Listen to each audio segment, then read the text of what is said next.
It's very good today to talk to Doug Hanna. Doug, how are you doing? I'm doing great, Bill. It's nice to talk to you. From Nashville, Tennessee. Yes, sir. Now, Music City. Doug and I, we knew each other prior to working together, in the voiceover coaching capacity, both working here in the same Chicago area market in radio back in the day. Mm-hmm. Back in the 90s. The 90s. That's right. Wow. Time flies when you're having fun, right? You're old, Bill. Yeah, just me, Doug. That's me. Right. That's right. And you moved to Nashville. Been doing radio down there. Now I know you're doing radio, or you're working with a number of different radio stations and/or networks, and I don't know what all, but in a number of different capacities. But you're very talented, a talented broadcaster and media guy. And it was I was really thrilled when you called me up and said, "Hey, I'm really thinking about getting into the voiceover thing." How long had you been thinking about that? Years. I mean, I've been in radio it'll be 30 years next year. And who's old now? That's right. And, I think every DJ kind of thinks, oh, that'd be pretty sweet to do, in a world and make your living just doing that. And like so many DJs, it's like, well, I've got bills to pay, and that's just not realistic. And of course, like, back in the 80s when I started, and the 90s, and really even the early 2000s, you did have some pretty significant hurdles to jump to do voiceover. And again, I mean, this is not a unique story. The radio world has been pretty bumpy for me and for a lot of people.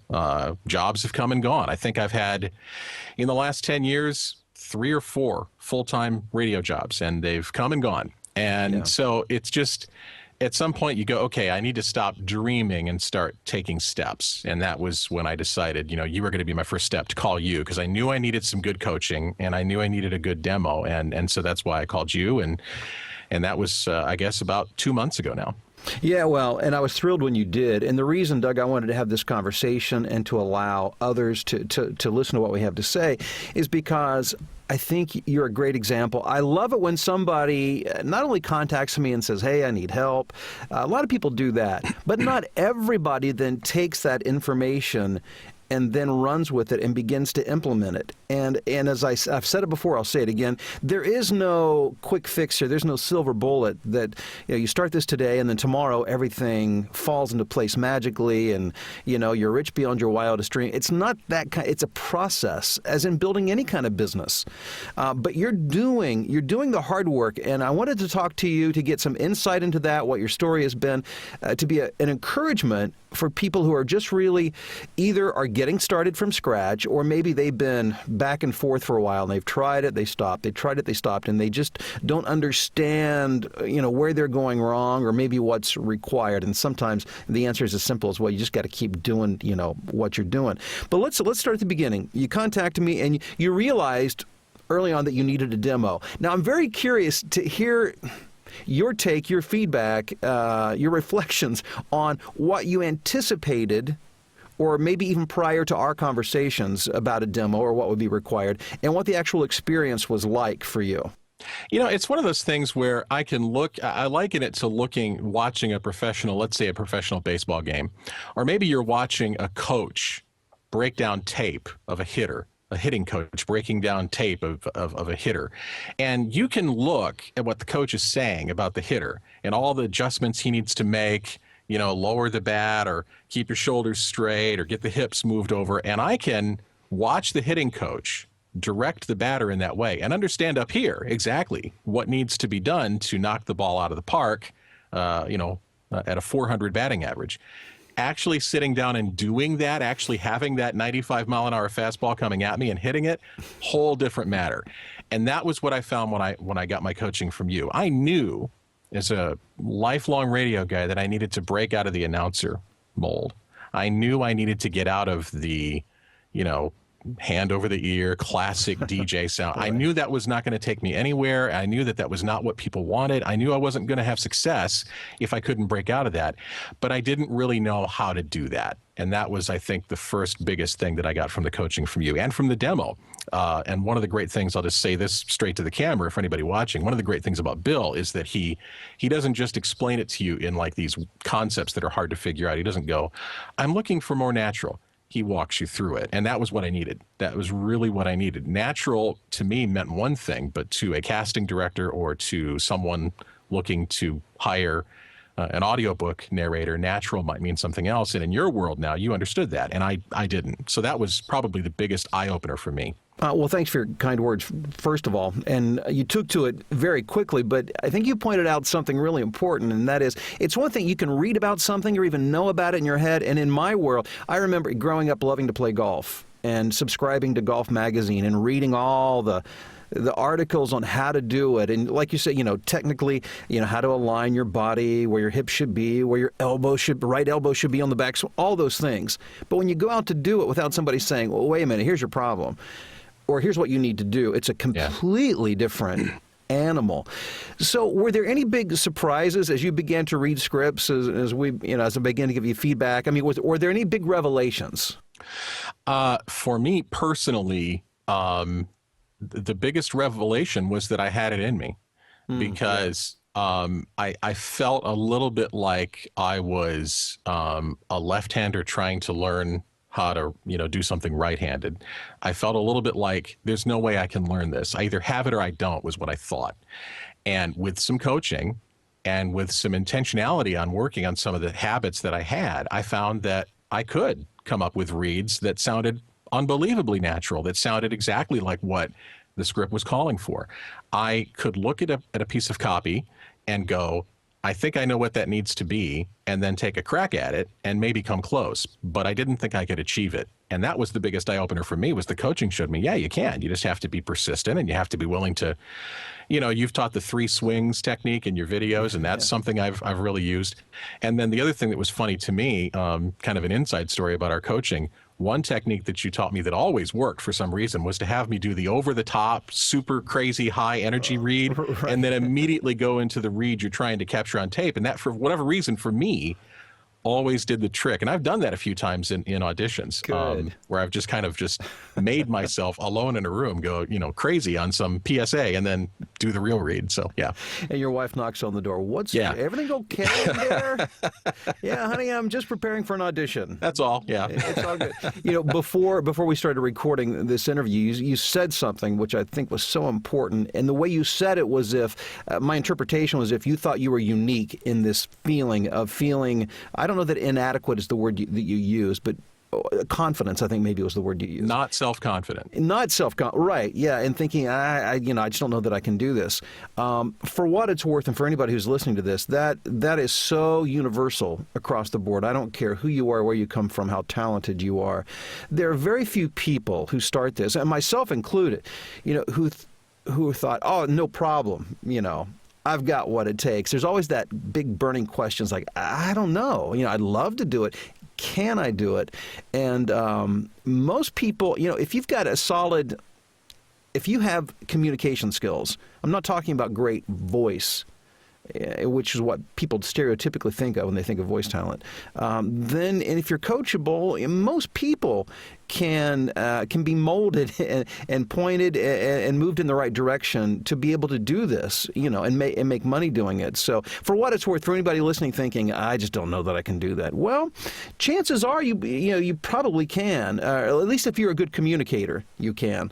I think the phrase you used was place at the table. And yes. I like to look at it that way. A big, long banquet table. There's plenty of food. There's plenty of work. I don't really need to be worried if I'm closer to the end than this one guy, or if that other guy's got a bigger fork than I've got, or if his goblet of wine is a little nicer than mine. That doesn't matter. I'm there at the table, and I feel like for the first time, really ever, I belong there.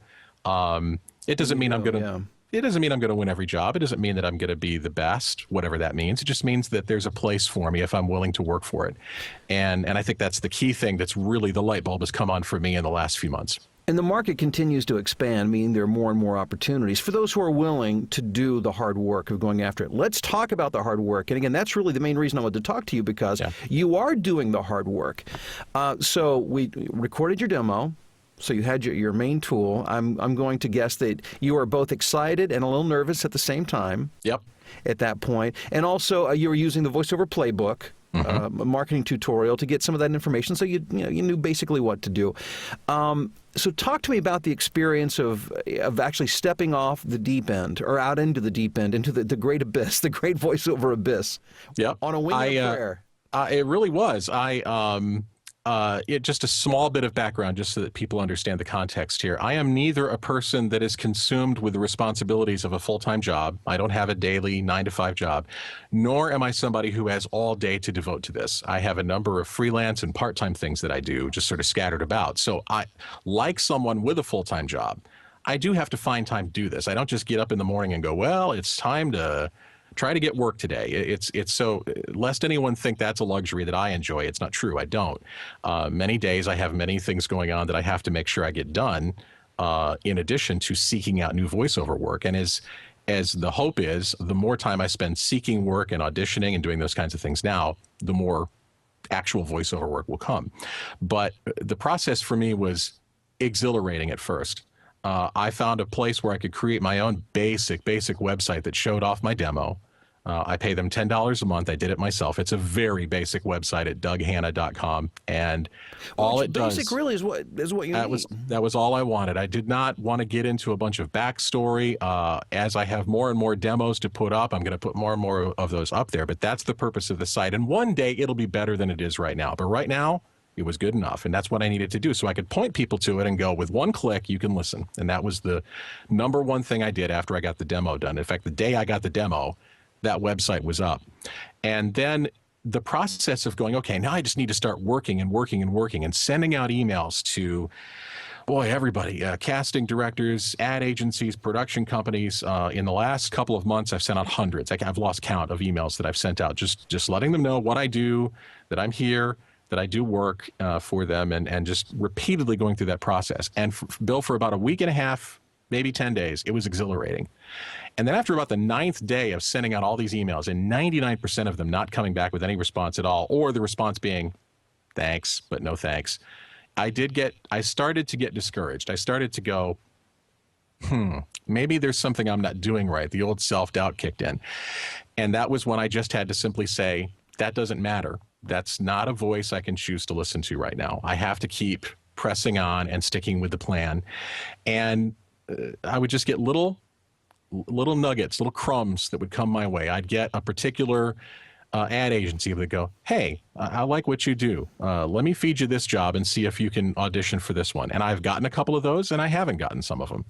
But that doesn't matter. The fact is, the work, it's really like chipping away at something. You just keep chipping and chipping and chipping, and you don't think it's going to work. And then you take one more hit with the sickle, and all of a sudden a bunch of rock crumbles off, and you're like, aha, it does work. You just have to keep at it. And so I've been through that dip, and to stay at it is the key thing for me.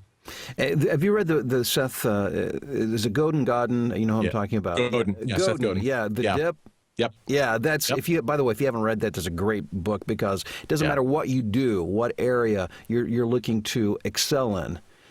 There's a dip where you think, oh my gosh, I can't do this. Or it's the hard work of trying to become competent and gain self-confidence. Going back to that self-doubt thing, I think as performers, which we all are to some degree who do this, whether it's for a living or part-time, I think the biggest enemy is that self-doubt, and the way that it creeps in is that like you said, you've been doing this for a week, 10 days, you're not getting much response back. So the first thought that comes to mind is, well, I must suck.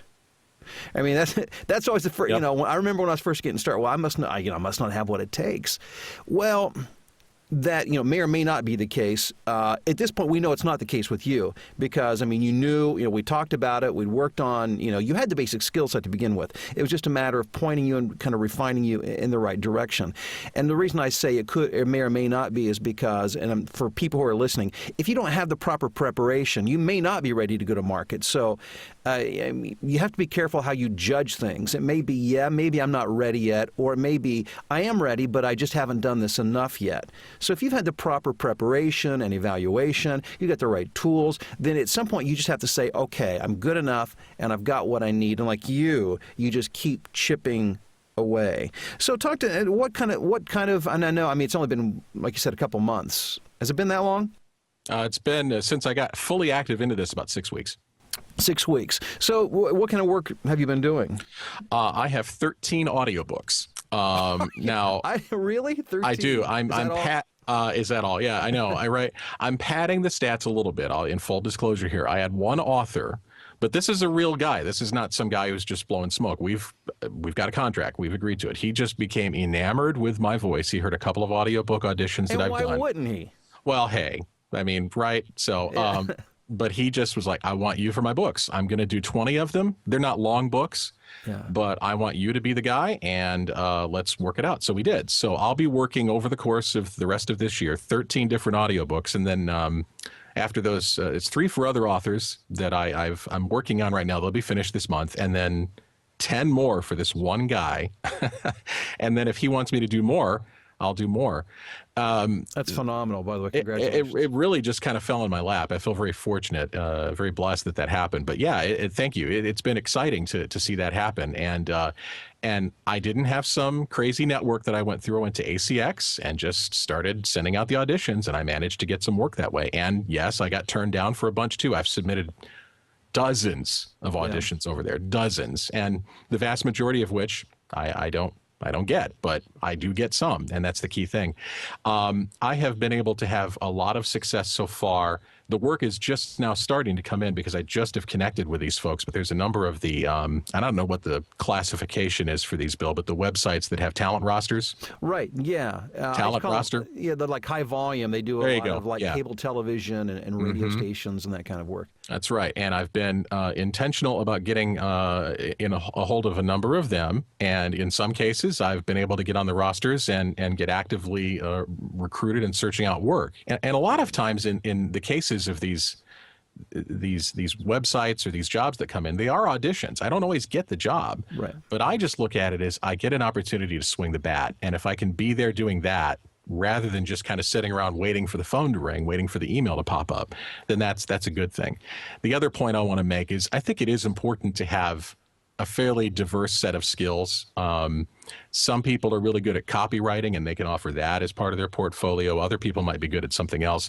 I've been fortunate. I've had a number of good opportunities to do voice tracking, being a personality for stations, and that has continued. And just for the sake of those who don't know exactly what that means, meaning you would pre-record a lot of what you hear on radio. It's what sounds live really isn't live. It's pre-recorded. Right. Yep. And you can be in Nashville and recording for a station in Seattle.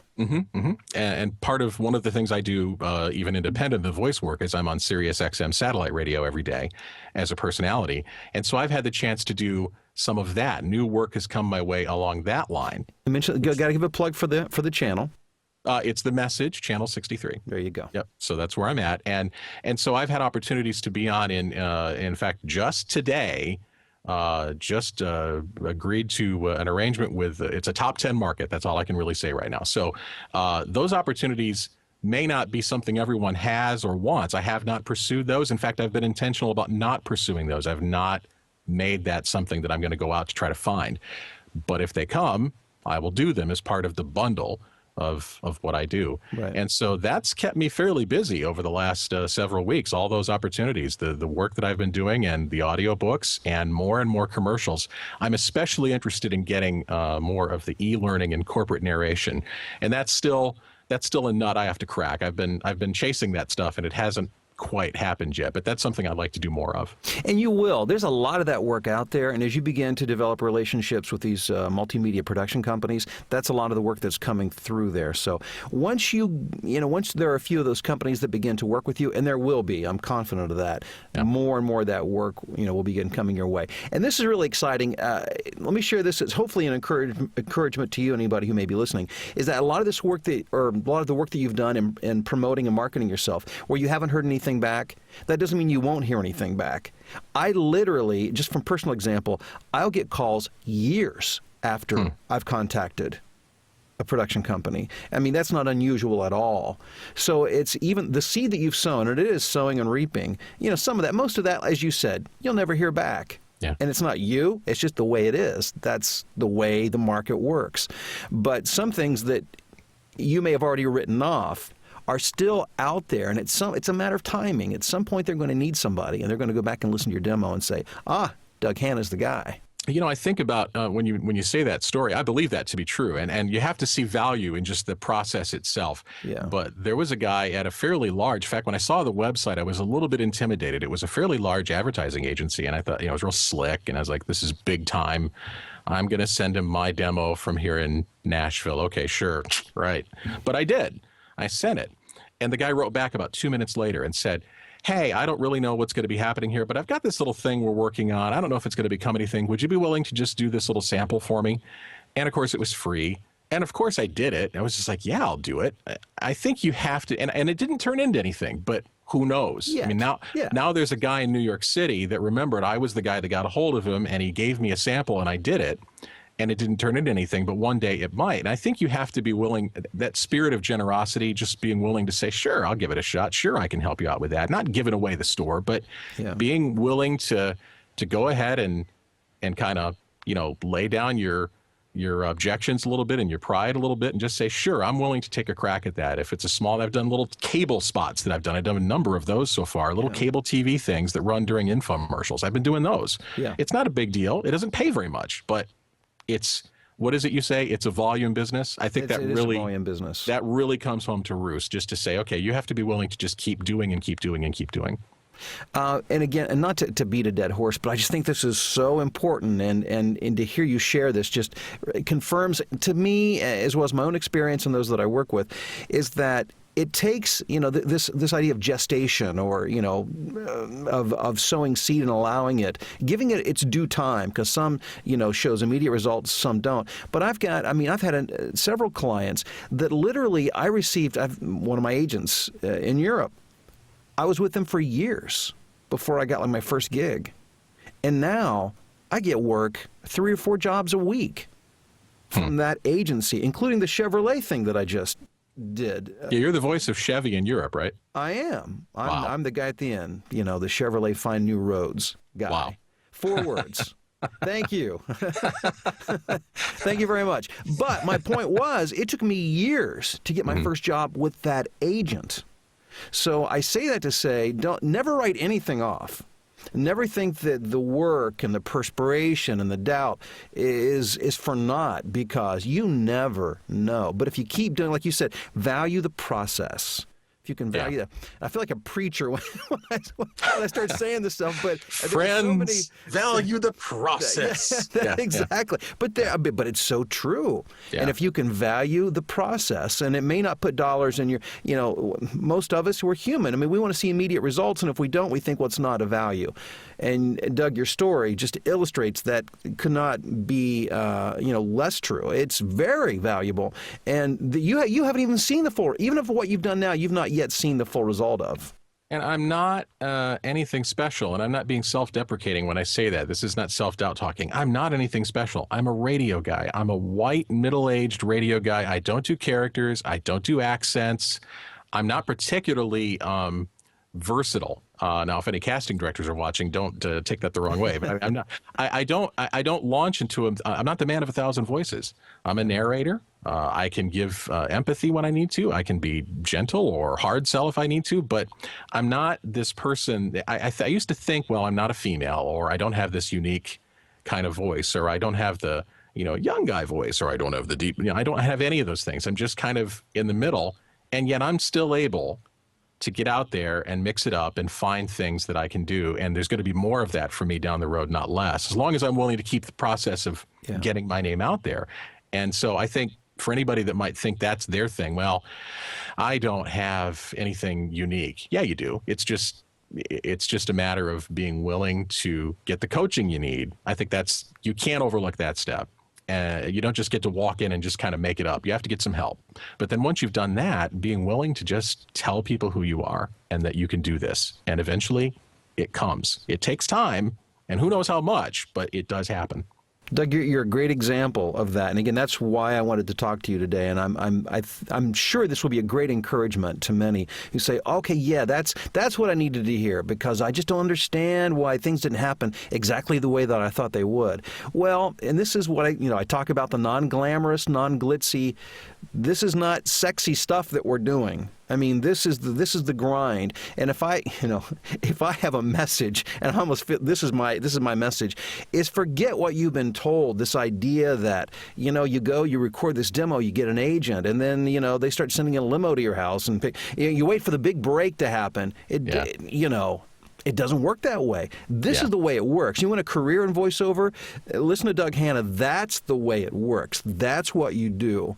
And what's great is when we talk again a few months down the road, and then a year, 5 years, you'll have this wonderful career and this great portfolio of work and clients, and your biggest challenge will be how do you keep up with this growing beast that you've created, and I mean that in a good way.